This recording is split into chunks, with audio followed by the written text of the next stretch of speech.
welcome to our SmartGov video lesson. This video is going to cover online applications. That is submitting your application and plan documents through our public portal.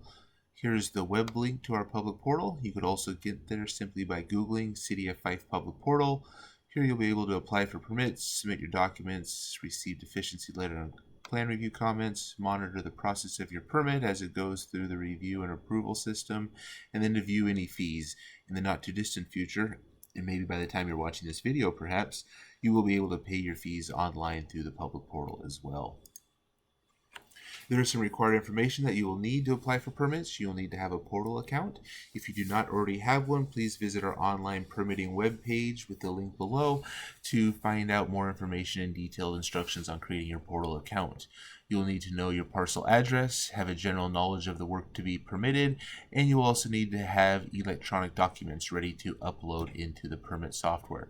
So with that, let's jump over to the webpage so we can look at all the clicks necessary to apply for a permit. I'm starting off with the main landing page for our public portal. I'm operating under the assumption that you have already created your portal account and you know how to navigate to this web page. If you don't, please visit our online permitting web page to get more information on creating your portal account. Before we go into apply, I want to remind you about your email notifications. I would encourage you to, at a minimum, click this one here, notify when a permit submittal version is created with a deficiency report.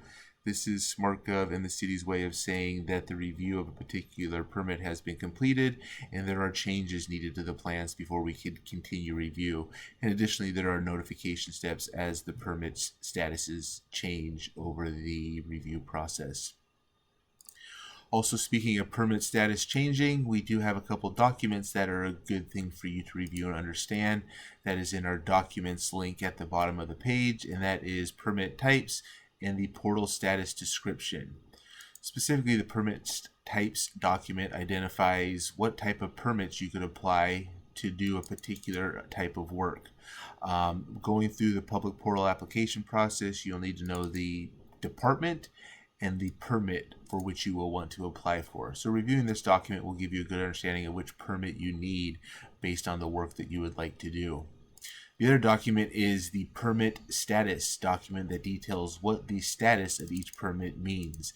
The column on the left-hand side are all the different statuses as they will be shown on the portal when we go through the review process, and the column on the right-hand side is a brief description of what that means to you and if there's any action that is needed on your behalf. For example, when the permit is identified as technically complete, we have received the submittal documents and they've been accepted, but now we're waiting on fees to be paid in order for us to move to the next step, which is the application being routed for review. So this document is a little bit of guidance in terms of what the different statuses mean in SmartGov for your permit. All right, now that we know all of that, let's jump over to applications and apply for a permit. Again, this is where you're going to need to know the department. We're applying for a permanent sign permit, which is in the planning department, and we're going to apply for a permanent sign permit. In our main production site, there will be many more options. We only have one option now because I'm in the training site. So going through the permanent sign permit application, we now have 6 different tabs that we have to go in and fill some information on. And at top of each of these tabs, there are some instructions for you in terms of what to fill in. Please provide as much detail as possible in terms of what you are doing. So I'm going to apply for a wall sign permit at City Hall. 3 wall signs,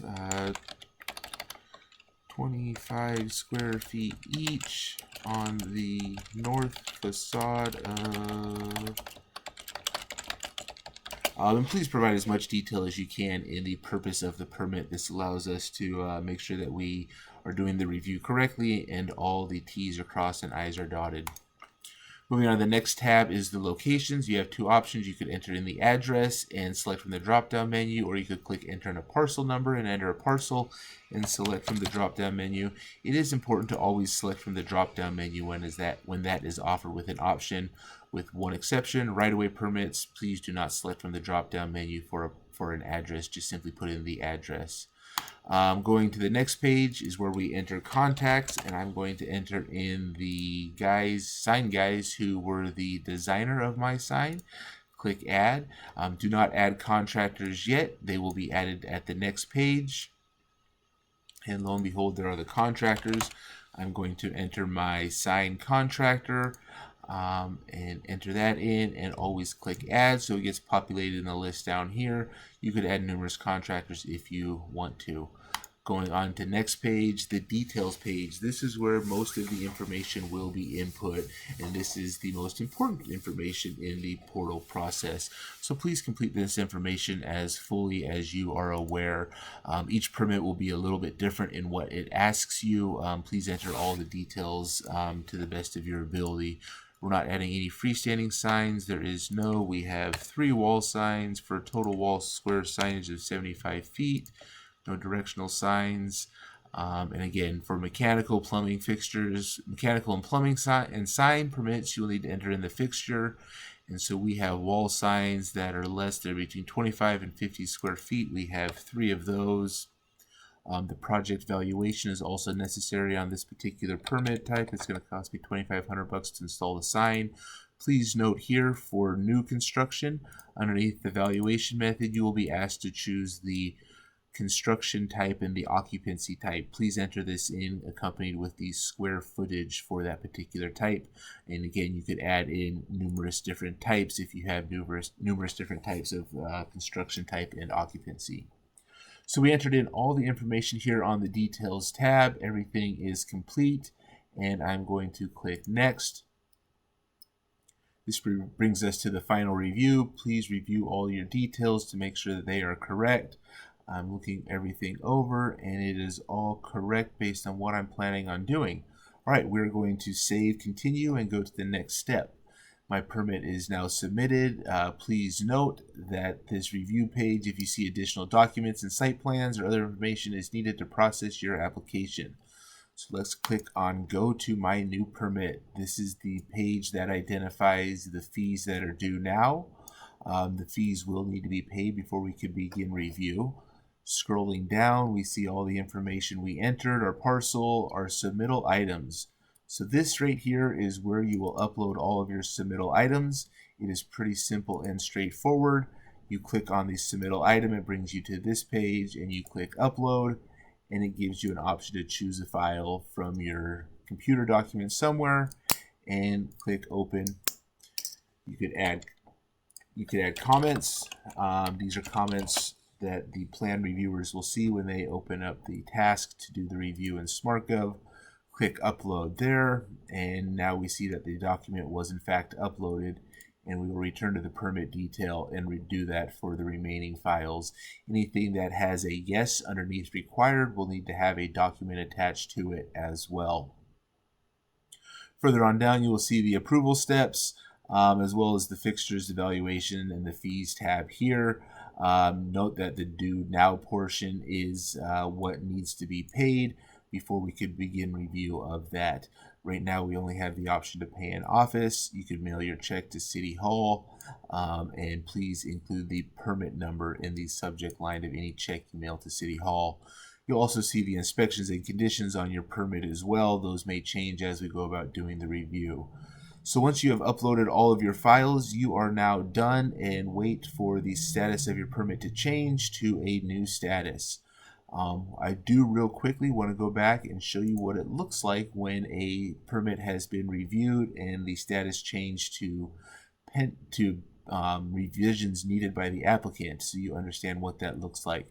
I'm going to go to my applications and go to my applications, and I'm going to scroll down here to one that says the status is returned to applicant for revisions, so that you could understand what it looks like with these submittal items in there. So we're down to the submittals tab, and you will see a couple of things here. Oh, I'm sorry, I chose the wrong document. Let me go back. Or the wrong permit.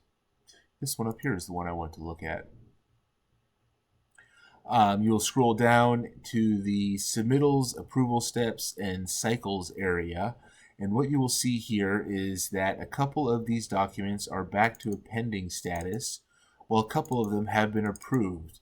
These ones are also on version 2 here.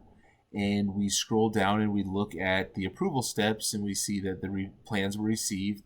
The planning division says corrections are needed, but building and engineering have both approved. There's also a deficiency report here. We click the deficiency report, and that will download a document, and will identify the revisions that need to be made to each of your different submittal items. So this one says the landscaping plan is missing some trees, and the site plan says that the signs are too large. So that is then the way that we send out the deficiency report, and you now have the ability to click here and it says 0 files. You could upload a new file, and it shows that your first version was identified as deficient on this date. So that is kind of the review and resubmittal process. And then also down here, it keeps track of the reviews, when it was submitted, when it was completed. And you could also view the notes associated with that submittal and that cycle as well. So that is the nuts and bolts of applying for a document, applying for a permit, submitting your documents, and receiving a deficiency letter and re-uploading new documents. As always, if you have any questions, please don't hesitate to contact the Community Development Department. Our contact is listed at the top of the public portal. Thank you very much and have a great afternoon.